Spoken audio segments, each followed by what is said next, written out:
Hi, we're the LitSoulSisters, and this is our first YouTube video. We're so excited, and it's going to be about a book festival that is very dear to our hearts because it's the first book festival that we went to as friends.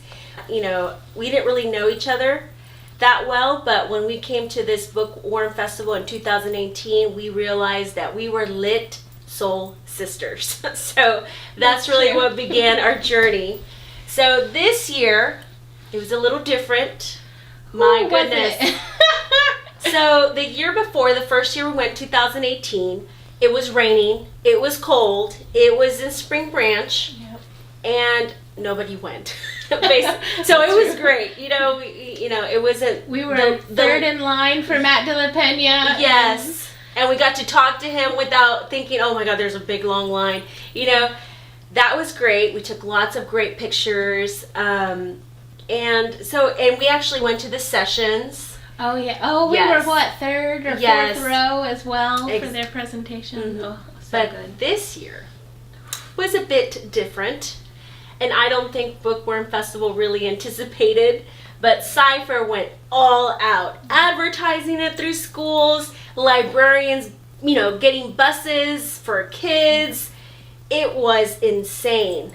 It was it was so wonderful that everybody was there to celebrate authors, to celebrate children's literature, to bring these kids to actually meet the authors, which is something I never did as a child. I mean, I think the first time I did it was when I went to the Bookworm Festival last year. I was like, oh, I can meet them and I can ask them. And so just the being able to have access and be able to ask them questions if you wanted to. Yeah. That is an amazing experience that I don't think any of those children could ever forget. And so even though it was a little cramped, it's still such a wonderful thing to see.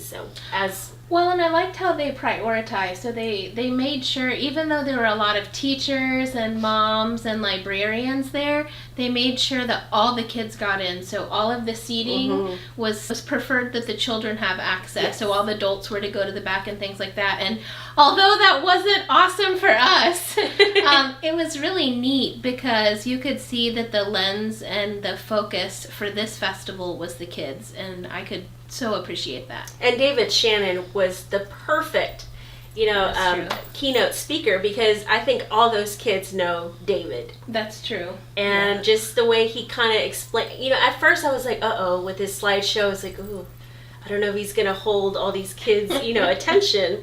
He did a great job. Yeah. He really did. I'm excited for him too. I mean, I can't believe that Know David had been around for 20 years.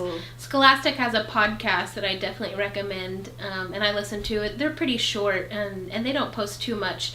But I got to listen to David Shannon's interview through there and had kind of heard of his concept. So to see him bring it to life as the keynote with all of his slideshows. And of course he had to include that one shot where David's butt naked. And all the kids just erupted. And of course the parents too. And I just remember reading that to my second and third grade classroom when we had a few extra minutes. And they would just laugh and laugh. I mean, it's timeless. You laugh when you're 5. You laugh when you're 35. So, and you make a great point. I think David Shannon was so different, even from Matt and Lauren's presentation of Love the previous year. I mean, it was just so more kid friendly. Yes, it was. I mean, last year it was beautiful. Yeah. I mean, just him, Lauren Long drawing while Matt de la Pena was reading it. Ugh, it was beautiful. It was art. That is right true. There. I wonder where that piece of paper lives. I know. I want it. Auction. So let's see. Okay, so we talked about Know David, right? Or David Shannon. So we got to show you his new book. You got a copy too. You got a copy yesterday. Yes, yesterday at this little small bookstore in Brenham. So this is Know David was turning 20 years old, and Scholastic called him up and was like, "Hey, what about another David book?" And so this one is called Grow Up David, and it's just so special. I'm gonna let you talk about actually because Arian has 2 boys, and so it really touched her heart. My favorite scene is. That he posted, that was one of the slideshows, is just his little brother just following his big brother, and his big brother kind of being mean to him. You know, this was the best part because he has him pinned down and he has like a little wad of spit, and David's flipped with his lips really tight, and then he says, "Go ahead, call Mom." And it was just a lot of the kids didn't understand that, so he had to point it out, and once he did, it was like, ew, the whole auditorium. Oh my gosh. So I bought this for my little one because my little one is 7 and my oldest is 14, so they're 7 years apart, and they loved it, so I had to get it for them. That's awesome. So yeah. All right, so we have to shout out the people who run the festival. They had a great marketing team. I know it's just 2 of them, but they did really great. We followed them on Twitter, and so they had a bingo game, and then it was like share your favorite reading memory or something. Yes. So mine was the bingo card. Yes. And then every so often they would post a different word and you had to cross it out. Yes. And of course I printed it out and then I marked it. And then when I saw hers, I was like, oh, digital. Oh. Screenshot. That's all it takes. So, but yeah, we won these little earrings. Yes. I don't know if you can see I'll them. have I to can go get a little bit yeah. closer. These little earrings right there. They actually have a 3D printer. And so they actually made those. So it was really nice. Maybe my first 3D printed Me too. thing to own. And then I brought we have matching backpacks, by the way. That's another way that we learned when we first met that we were soul sisters. We have the same backpack. So they gave us a 3D printed keychain. That's cute. And then they made this little piece of a keychain and they put it on a cute tassel. That's in my car right now. Oh, yeah. That's awesome. So anyway, we just want to take a minute and thank the Bookworm Festival organizers. That was a really nice treat. They were so kind. I think we're kind of hoping to kind of partner with them next year. Maybe in their social media campaign, or even maybe host a table there. Oh, that would be great. So we're excited to see, what we could do maybe next year. So we're going to put that on our planning calendar around October to check in with them. Mm-hmm. Buying the books. Oh. That was really weird. Last year, so the first year we went, 2018, was really nice. They had it in a smaller library, and you had to kind of follow a line. It was super easy. They had, what's his name? Pete the Cat was there, right? Pete the Cat. We took a picture with him. Yeah, and so there was just this great traffic. They had these book cakes, I think, that they were showing off. Oh, that's right. It was really neat. But this year, we were just in this huge cafeteria commons. The school probably has 4,000 or 5,000 kids in there, so it's a big school. But the books were just laying on cafeteria tables, and it just really, I don't know, it made me nervous. Mm-hmm. I'm not sure if they got all the money. Yes. And then I think the lady said they brought 5,000 books, but they ran out really quick. Yes, especially David Shannon. Yes. I had Grow Up David because it was on sale around Christmas time, but I really wanted No David. I didn't have like a hard copy of that, and so my advice just at book festivals, if there's a book that you really, really, really want, I actually go to the place and buy it ahead of time. So there were a couple of books that I wanted, so I went to Blue Willow and purchased them there, so I had the receipt. Because I've gone to a couple events now where when they're really big and they don't have the book that you really, like the one book you really want, and it's like a total buzzkill. I definitely would not leave it up to the actual festival if you have a favorite that you're looking for. The line was really long. I think it took us quite some time. We actually had to miss one of the sessions. We knew it was going to be packed anyway, but I think we ended up skipping a session just so we could get through the book line. Yes, because we're already familiar with the rooms where the sessions were going to take place. So you kind of already knew that there wasn't going to be much room. So we just decided to just hang out in the commons, and that's when we spoke to the 2 that are in charge of the social media. We got our little swag. We got to take pictures in the selfie wall, and we were just there waiting for them to put the little signs of where because it was like cafeteria tables vertically, and we were just waiting to see which author was going to be at which table. And me and Brandy were just like, okay, so I'm thinking that David Shannon's going to be over there because the line's going to be super long, and it just keeps going, so they can just make the line. And over here, I think maybe. And it was actually kind of fun doing that. And we were right. Yeah, we ended up being pretty good. And people were sitting there, so we were kind of watching because you could tell when the event, the Blue Willow people were going to they were asking the people to move and stuff. And we didn't know how many people were going to be in line. A lot of people brought classes, in schools and groups and grade levels. And so we didn't know what that would look like. And then I know librarians always bring all their books to get signed for the school. And so it was funny. Arian gets all the credit for making sure that we got to meet the authors in such a timely way because she was really watching out for us. Yes. I was trying to get all our swag and meet with people, but she did a good job because as soon as they put their signs down, we were in line, and we were around kids too, yes. So they were waiting too, so that was kind of funny. As an adult book lover, you're like, okay, well, I know you need to go in front of me, however, I really need this signature. And I thought it was pretty neat what some of the librarians were doing. They were dividing the kids up so then they can get all of the authors to sign the book to the elementary school. Yes. So that was actually pretty smart.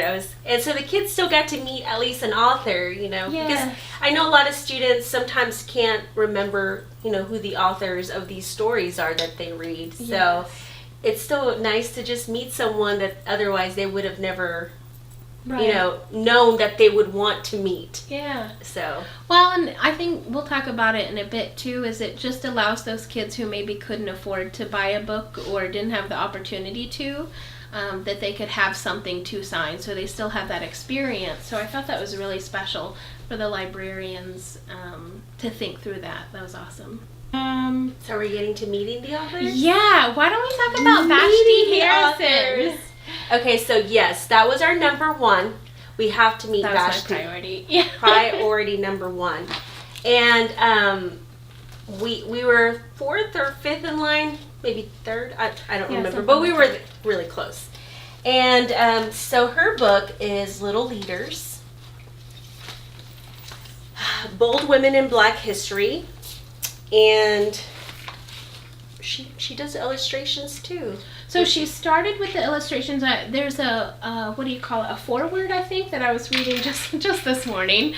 But she was saying that she was doing it for Black History Month. So her goal was to make one of these figures per day, and she ended up doing the research. And so then she put the research into a book. But you can't look at one of these illustrations and not automatically want the book itself. Yes. She's so talented. You really should follow her on Twitter. And I think she posts on Instagram, but I think her Twitter may be her best social media outlet or whatever. But oh my gosh, she posted something today. I mean, it was just incredible.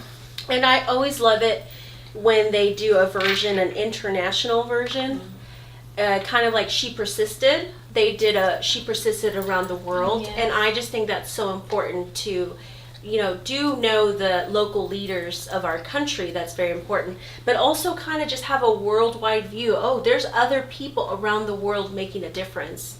And so I really like that they have one international one. So you kind of, and you kind of, they do mention the countries. So that's, for me, I mean, geography is very important to me, and so putting faces and people, history with geography, and so the kids are more aware that, it's not just the United States, it's, a world, it is a community. So I really think that's important. I liked on this one too, I was just peeking at the foreword, and she defines visionary and what she means by that. So I loved how much thinking she did, putting it into the words, and defining that for kids so that parents can also, as they're reading as well, because this book can go from a read aloud at bedtime to adults. And what a great way to maybe assign one person to each group, and have them do a presentation, and then bring it back always to how are they visionary. You know, since she puts so much emphasis on visionary, you know, kind of putting that in the center of a project, I think that would be good for students. Yeah. A good idea. I like that. Well, I've got to show you too. So I just read Pashmina, the graphic novel. I learned about the Festival of Holi and the Festival of Colors. That's what it was. Ooh. Or the Festival of Colors. And so she illustrated this book about the Indian celebration or holiday, and it's in the spring. So I've been like looking on Facebook and stuff to see if they have any in our area, but it's so beautiful, and I have to give her credit. I brought all of these books up to her, and she signed them all so nicely, and she, you know, put little flowers and things of that sort. Yes, and I think for mine she put dream big. Yes, and it was in the metallic yes, here, Sharpies. I have it. Because since the cover page is a little dark, so she did it in the little gold marker. That was really cute. Yeah, and she kind of leaves them open so that they have time to dry and all of that. Yes. And then I think this is the newest book that's come out that she's illustrated, if I try to get the glare off. But this is CC Loves Science. So if you have any little girls who are in love with science, this is a really good book for them. It's a picture book, and it just talks about neat scientists, and they her and a classmate end up doing a science experiment about if dogs will eat vegetables. Ooh. And so it's just really cute. It's a great book, and of course it's just illustrated amazingly. But so Erin, I have to tell you, Arian had a really wonderful idea. We wanted to come up with a concept when we met an author to give them a question. So we were going back and forth, and then I got really nervous. I get starstruck when I meet authors that I adore, and Vashti was like this person I had been, you know, thinking about meeting for months, and getting all of her books, and I got really nervous, and I was like, I'm not going to ask it. And she looked a little overwhelmed with the crowds. Which is understandable, because it was a lot of people. Yes, and I'm sure the talks were different because they had to, I think, shorten them. We got a late start and all of that, and so I got really nervous, but Arian was brave, so I'm going to let her kind of tell you what happened.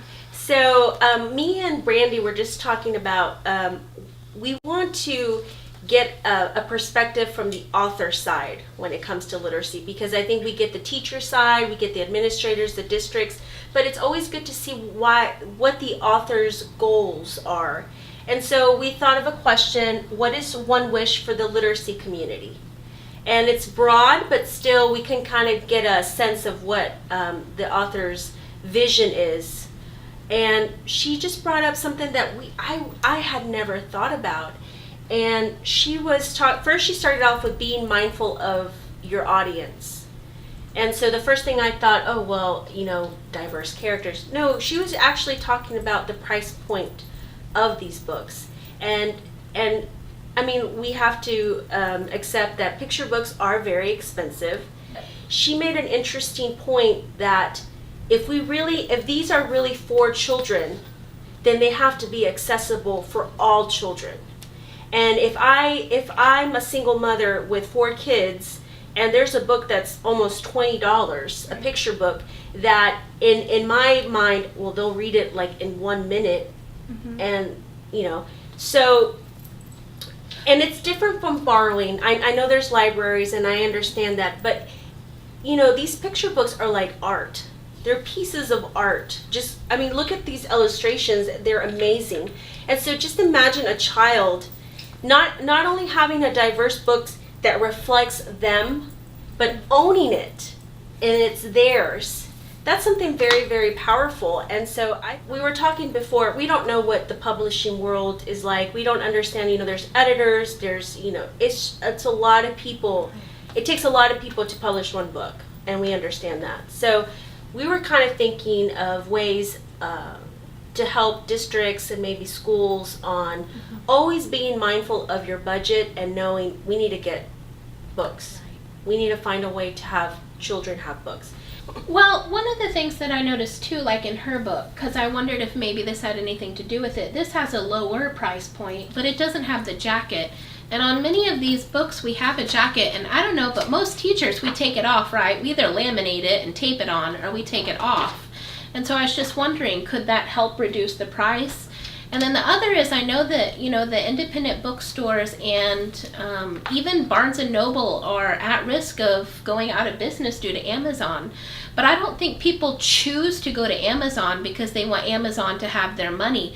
I think they're choosing to go to Amazon because of that access. It's easy to get, it's convenient, and it's a lower price point. I know usually their picture books are on sale for $12.75, when at the bookstore they're $16.99 or $17. This one's $17.99, and so I do just. She's opened up a few things in conversations that we've even had, and opened our eyes to that. And I think that's something that we could definitely advocate for. I've found some companies, firstbook.org is amazing. I order my books for school now through them.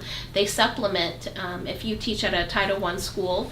And so I'll end up paying $7 or so, but they have donors who cover the rest of the costs. Because I think what we also don't want to see destroyed is the author and illustrator world. Yes. That is, literacy has made such a big impact on our lives, and our friendship even is almost built on that, or at least that's the foundation in which we met and connected over. And so to make sure that the authors and illustrators are paid a living wage so that they can continue to create and travel and meet kids and make an impact, we definitely want to support that. But is there a way through, programs, something?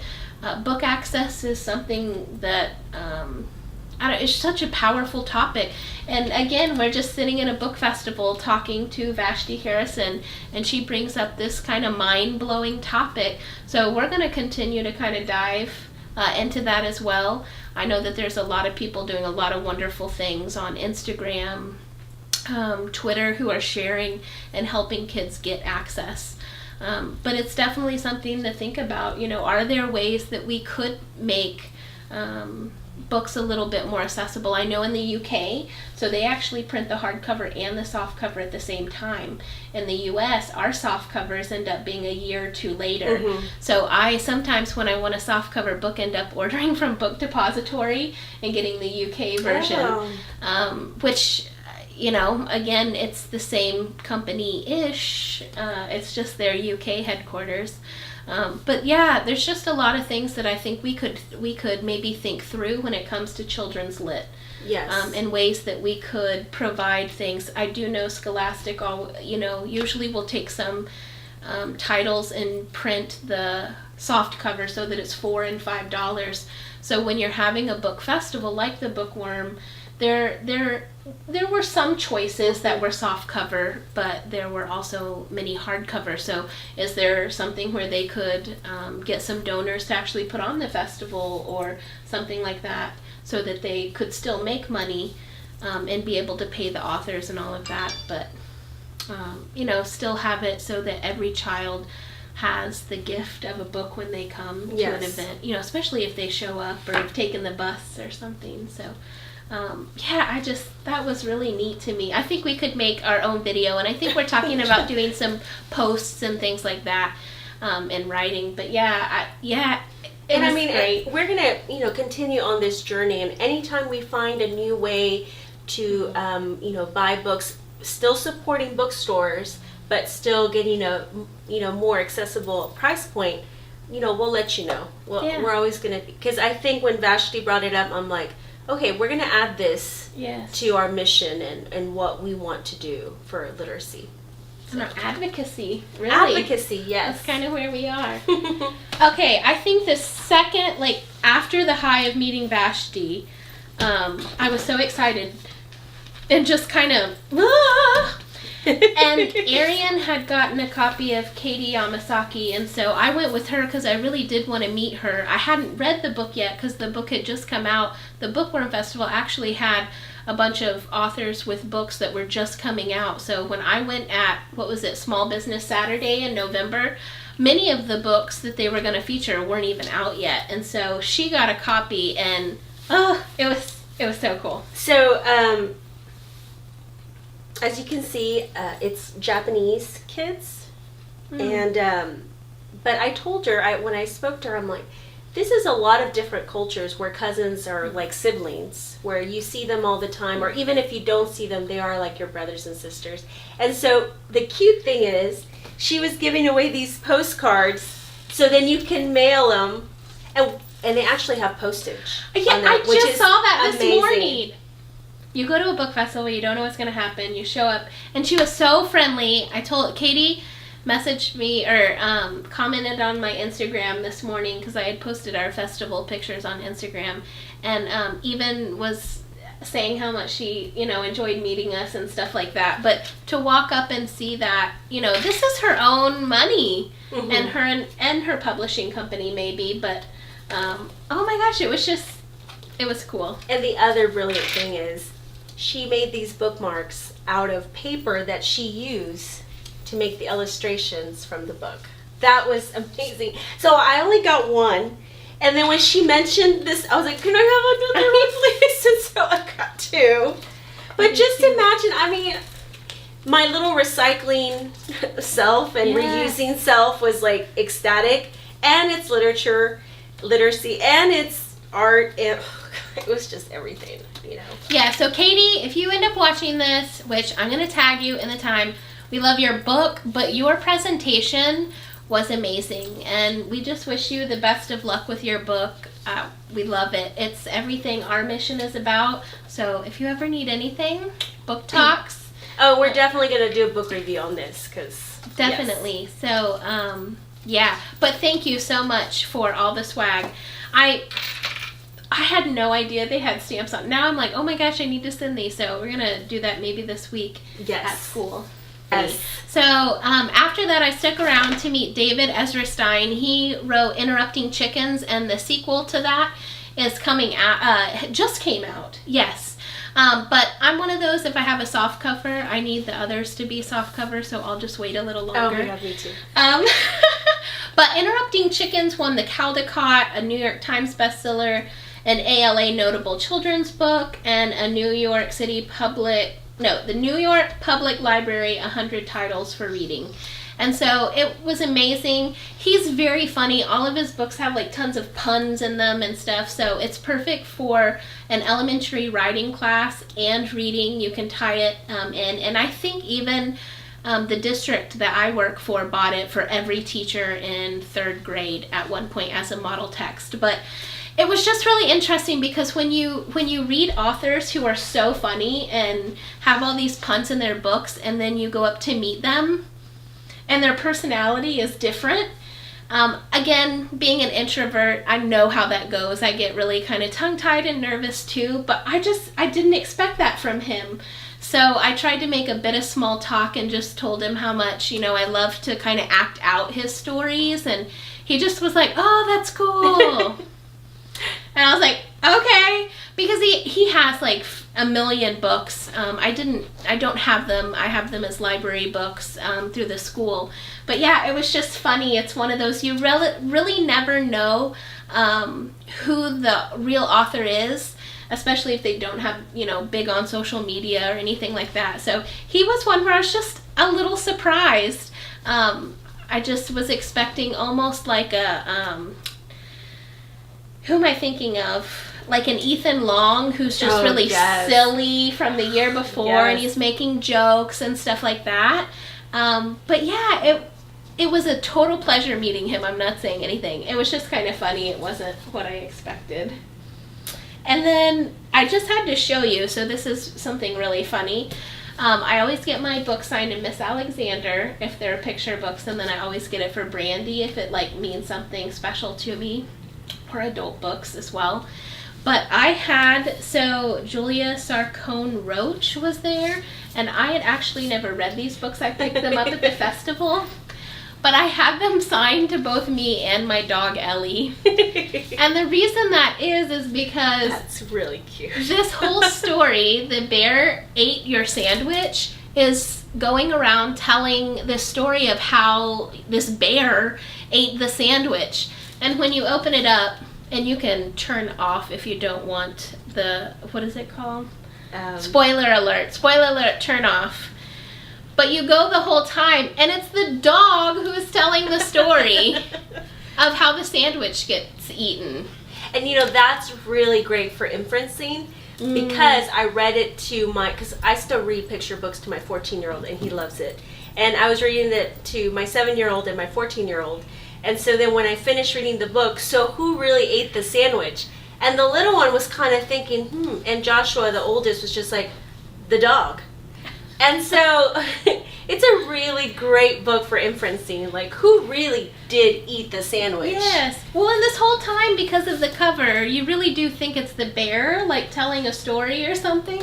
So when you get to the end and you're surprised, it's hysterical. So I don't know if you can see, but I made her make it out to Ellie and me. And then I wanted to show you just this one other book. This is one of my favorite examples of how diversity fits perfectly into literacy. This is just called Excellent Ed. It's about a dog who wants to be perfect or really good at something, but every time he kind of hones his craft, whether it be taking naps or something, someone in his family ends up being better than him. So they like beat him to it. So this whole time he's thinking, well, what am I good at? I'm not good at anything. But what I loved is the family, if you can see, is African American. And it's not about diversity. It's not about their culture. It's not about enslavement. It's not about any sort of topics about being African American. It's just an African American family that's represented in a book. And 5 years ago, that never happened. And 20 years ago, that certainly never happened. And so I just love that students in my school and in my class can see them and their siblings and their friends in a book about a dog. And I just really love that. So, of course, with it being about a dog with many talents, she had to sign it to Ellie as well. But this is where I hope we're going in the future of picture books, and I see that we are getting closer, and the data shared does as well. That data's coming out that book companies and publishing companies and bookstores are doing fairly well. I think, what was it? It wasn't Forbes, but the New York Times or something put out the data where 2018 we did well. So I just hope that the publishing companies who are making these decisions and the authors and the illustrators continue that, so that all of our kids get to see themselves and their families in books. Yes. So that was all the books I got at the festival. Well, let's see, what else did I get? Well, I did get the bear ate your sandwich. But this guy was very nice. He's like, do you speak Spanish? I'm like, yes. So out of nowhere, he gave me Un Pato en Tractor, which is David Shannon's book, but in Spanish. This is always so exciting. So that's a lot of text. I know, it is a lot of text. That's cool. So this is really nice. I love it when they translate books. And by the way, so I'm a translation master. I have my master's in translations, and let me tell you something. This is not an easy task to translate. And so it's really nice when they actually put the effort and they put the money in and they invest in making these children's books into Spanish, so then everybody can enjoy them. So that was really nice.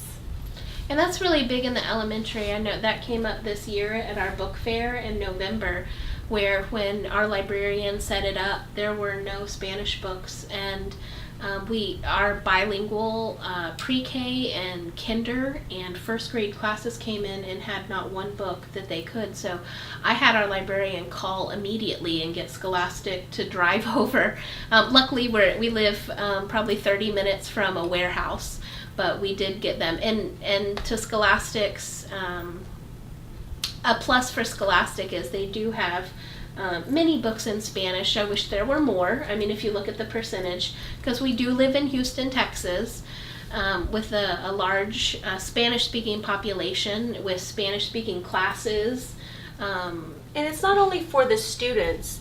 it's also for the parents to be able to read to their kids. Mm. So when when a student gets a book, checks out a book from the school library, they get to take it home, and their parents can read them that story for bedtime. Yes. So that is, I think that's very important. And just maybe there's some teachers that do recommend more English at home, but if you think about it, literacy is really about connections. It's really about reading something and having it see yourself, even if it's a book about an animal. Oh yes, sometimes I try something and I fail, just like this character. It's really more than just learn English, So I really advocate for, even if you want the student to, an English learner, you want the student to, improve, you still have to always celebrate that first language.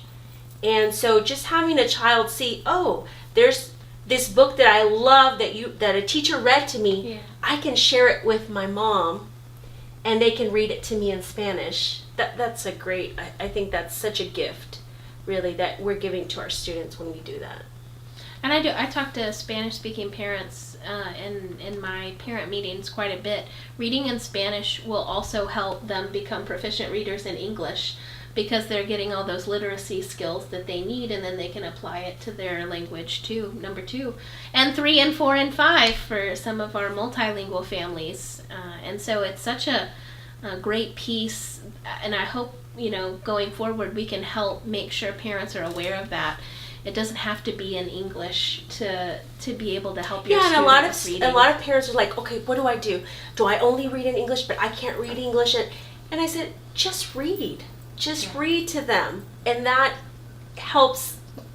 That makes a huge difference. That's and true. So just having this accessible to the parents, to the students, it really will help our English learners succeed. Well, and on that, kind of as a wrap up of the festival too, it was so exciting to see how many parents, dads and moms, and probably grandparents, that made me so brought happy. them to a Saturday morning. I think it started at 8:30, 9 o'clock, or 10.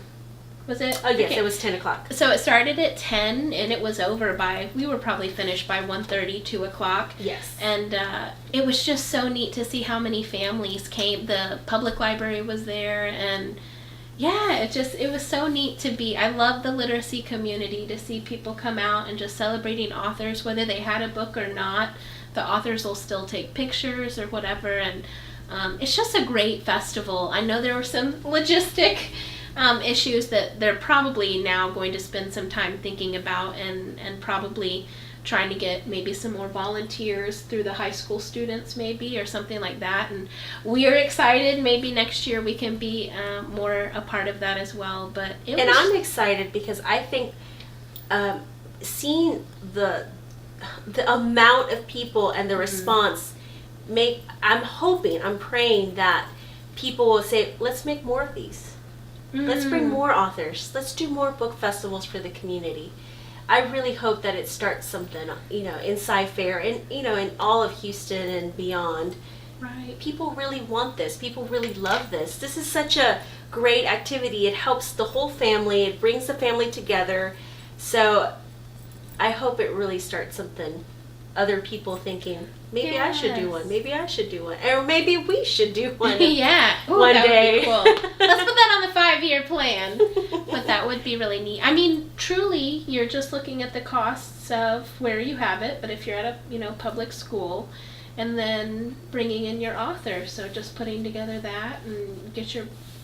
She makes a great point. All right, well, thank you guys so much for tuning in to our first video. I know it's long, but it's kind of being in the conversation. We'd love to have you guys in the conversation by commenting below. We are both on our computer plenty and would love to touch base with you.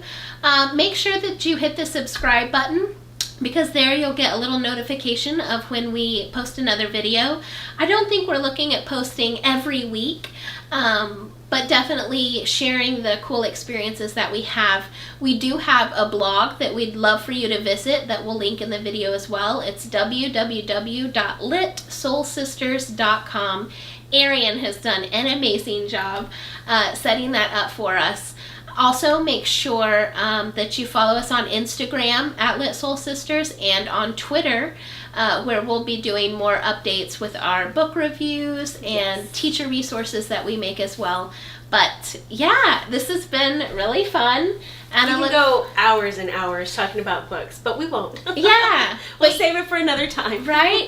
And we can also do collaboration. So we could also get online on YouTube and be able to have, we're looking at maybe one day having a book club or something like that. So yeah, just feel free to reach out to us and hit subscribe, and we'll see you in our next video. Bye. Bye.